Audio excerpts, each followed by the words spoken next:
Hello everyone, welcome back to the another episode of 10 marks series of anatomy. आज का हमारा जो topic है वो है डायफ्राम। एंड इस वीडियो में हम कंप्लीट कवरेज करेंगे डायफ्राम को कि आपको कैसे पेपर अटेम्प्ट करना है, कौन कौन से पॉइंट्स आपको एग्जाम में लिखने हैं, कैसे इंट्रोडक्शन उसका जो भी एनाटॉमी से रिलेटेड पोर्शन है वो आपको कैसे कवर अप करना है। इस वीडियो में हम सबसे पहले बात करेंगे इंट्रो, देन ओरिजिन, इसकी मसल्स कौन कौन सी है, इस ऑर्गन का रिलेशन किस किस के साथ में है, nerve supply, blood supply and इसकी क्लिनिकल एनाटॉमी। सबसे पहले अगर हम बात करें डायफ्राम के इंट्रो की, सो इसका जो इंट्रोडक्शन है वो कुछ इस प्रकार से है। That is the diaphragm is a dome shaped structure. Basically आप देख सकते हैं इस डायग्राम के अंदर ये डोम शेप स्ट्रक्चर है, मतलब ऐसे कर्व्ड स्ट्रक्चर होती है। इसके ऊपर में और इसके नीचे में डिफरेंट डिफरेंट कैविटीज प्रेजेंट होती हैं। It is a dome shaped muscular structure and it is a membranous structure. Basically muscular होता है क्योंकि मसल से बना होता है, और साथ ही मेम्ब्रेनस होता है, मेम्ब्रेन फॉर्म में प्रेजेंट होता है। दैट सेपरेट द, ये किसको सेपरेट करता है, अपनी थोरेसिक कैविटी को सेपरेट करता है किससे, एब्डोमिनल कैविटी से। थोरेसिक कैविटी में आपके लंग्स देखने को मिलेंगे, एब्डोमिनल कैविटी में आपका पूरा डाइजेशन वाला पार्ट आपको देखने को मिलेगा। सो डायफ्राम आपने लर्न किया, diaphragm is a dome shape structure, it is muscular and membranous and it separates the thoracic cavity with the abdominal cavity. ये बहुत मेजर रोल प्ले करता है आपको ब्रीदिंग में। आपने जब ब्रीदिंग पढ़ा होगा, ब्रीदिंग रेस्पिरेशन जब आपने पढ़ा होगा, तो आपने जो इसकी जो मेन जो स्ट्रक्चर पढ़ी होगी, that is the diaphragm. Primary जो मसल्स प्रेजेंट होती हैं वो होती है हमारी डायफ्राम। सो ओरिजिन हम इसका बात करें, ओरिजिन इसका एनाटॉमिकल जो ओरिजिन है, diaphragm originates from the multiple point of the body. इसका ओरिजिन है वो अलग अलग प्रकार से होता है। One is the sternal part, कुछ इसका ओरिजिन है वो स्टर्नल पार्ट से रिलेटेड है। That is from the xiphoid process. आपने जब स्टर्नम पढ़ा होगा तो उसके कुछ पार्ट पढ़े होंगे, जिसमें आपने जब आपने स्टर्नम पढ़ा, तो आपकी जो ब्रेस्ट बोन है स्टर्नम, उसका लास्ट जो पोर्शन होता है that is the xiphoid process and वहां से इसका ओरिजिन होता है। साथ ही साथ नेक्स्ट हम बात करते हैं इसका कोस्टल पार्ट में ओरिजिन होता है। That is from the inner side of the lower sixth rib, that is the 7th to the 12th rib, the costal cartilage. एक उसका ओरिजिन होता है रिब से रिलेटेड है, तो कोस्टल ओरिजिन हो गया। One is the sternal origin and third is the lumbar origin. Lumbar origin कहां से कहां तक प्रेजेंट होता है, L1 to L3। So stern जो हमारा डायफ्राम है उसके बेसिकली 3 पार्ट्स होते हैं। कौन कौन से पार्ट्स होते हैं, one is the sternal part and one is the costal part and one is the lumbar part. So ये तीनों से मिलके बना होता है। So the lumbar part is L1 to L3 present रहता है। इसके अंदर क्या होता है कि दो आपको क्रश, मतलब कि जो इसके डोम शेप वाले पार्ट है, आपको यहाँ पे इसके दो क्रश देखने को मिलते हैं। One is the right crush and one is the left crush. Right crush जो होता है वो थोड़ा सा जो लार्जर होता है और लॉन्गर होता है as compare to left crus. Basically crus क्या है, इसके जो दो डोम बन रही हैं, एक डोम थोड़ा राइट साइड में लार्जर और लॉन्गर होता है एज कंपेयर टू लेफ्ट वाले से। ओके अगर हम इसकी मसल फाइबर की बात करें, जो इसकी डेफिनेशन है जो हमने पहले भी कवर करी है, द और जो आपको एग्जाम में लिखनी है, the dome of the diaphragm refers to the, जो इसका डोम शेप वाला पार्ट होता है, it is curved dome shaped upper then that arch upward to the thoracic cavity and separating the lungs above to the abdominal cavity। जो इसके points है, इसके अंदर दो पार्ट अपन ने देखे, दो डोम्स देखे, that is the right and the left crust. Okay तो जो राइट वाला होता है वो थोड़ा सा हायर होता है, और वो क्यों होता है हायर, क्योंकि उसे लीवर को एडजस्ट करना पड़ता है अपने साथ में, उसके नीचे में लिवर प्रेजेंट रहता है। लेफ्ट वाला जो होता है स्लाइटली लोअर होता है, क्यों, क्योंकि वहां पे स्टमक प्रेजेंट होता है। तो इन रिलैक्स स्टेट में क्या होता है कि डायफ्राम जो होता है वो नॉर्मली डोम शेप में प्रेजेंट रहता है।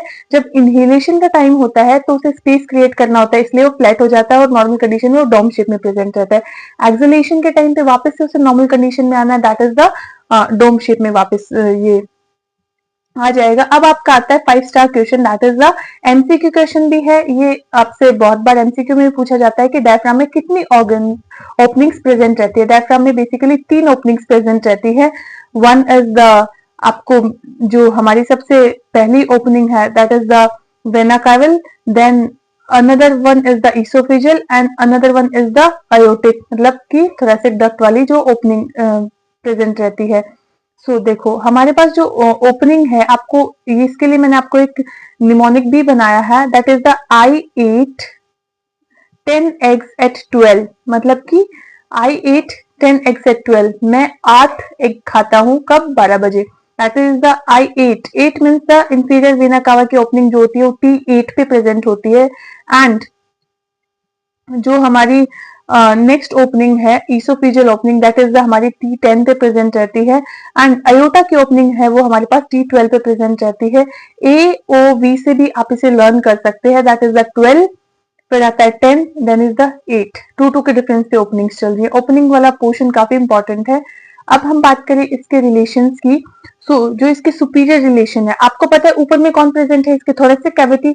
इसके जो सुपीरियर रिलेशन है वो हमारे राइट एंड लेफ्ट जो डोम्स है उसके राइट एंड लेफ्ट लंग के साथ में प्रेजेंट है। लंग प्रेजेंट है तो उसकी कवरिंग भी प्रेजेंट होगी, दैट इज द प्लूरा भी प्रेजेंट है, लंग भी प्रेजेंट है।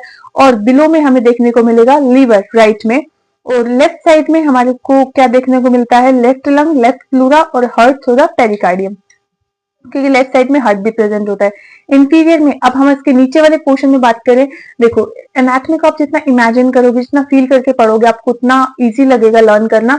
आपको डायफ्राम पता है कि दो कैविटीज को सेपरेट कर रहा है, तो जो जिसका रिलेशन होगा सुपीरियर में उन्हीं ऑर्गन्स के साथ में होगा और इंफीरियर में उन्हीं ऑर्गन्स के साथ में होगा जिनको वो सेपरेट कर रहा है। सो इंफीरियर में हमारे पास कौन प्रेजेंट है, राइट साइड में हमारे पास लीवर प्रेजेंट है जिसको एडजस्ट किया था, इसलिए थोड़ा सा हायर और लॉन्गर हो गया था।